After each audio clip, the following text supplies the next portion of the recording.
just look at it and say it's okay.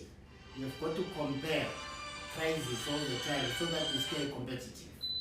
And we're talking to our Mozambican counterparts so that they can at least reduce the amount they are charging us for pumping fuel through their portion of the pipeline.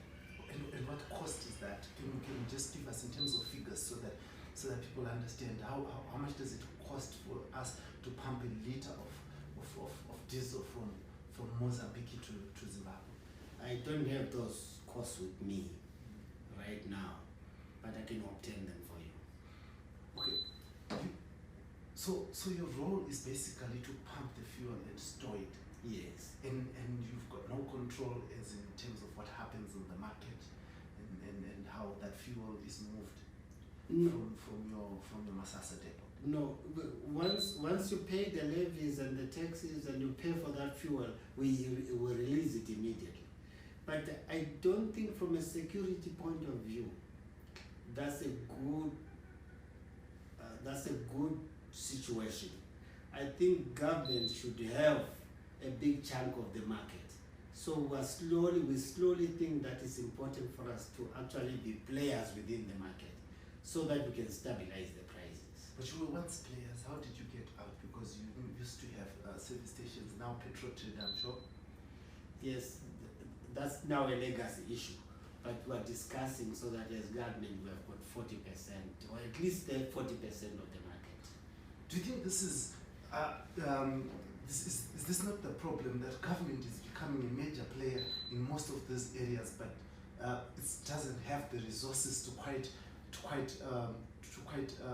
effectively deliver in terms of it's a player in terms of availing foreign currency, but doesn't have the foreign currency. This is why they have a problem with fuel being in the bonded warehouse but can't be released because there's no money. Yeah, the foreign currency is actually an issue because as government in our situation, we all know that we have got foreign currency problems. But I think if we can use our resources properly, we should be able to go over the hump. But in some cases, if also we say we do not want to get involved in certain sectors as government, then we are at the mercy of what you are calling cartels or other people. And government's duty is really to make sure that the lives of the people is actually ameliorated to a level where they can say we're living proper lives.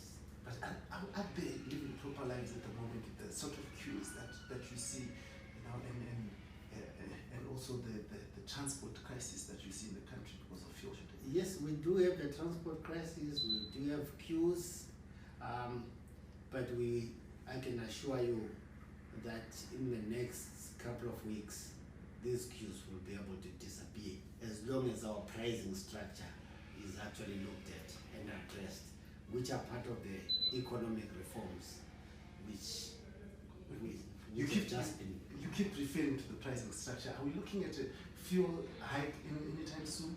Fuel price hike? Not really, but at the moment, there may be a fuel hike, there may not be one.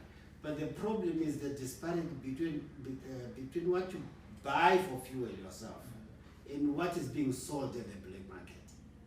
That gap. As long as that gap exists, we will have these queues.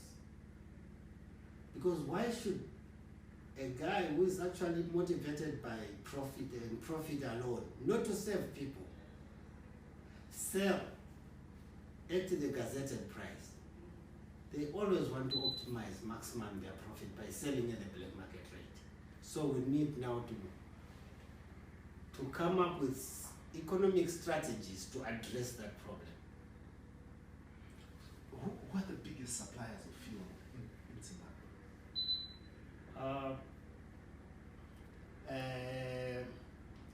Total supplies a lot of fuel.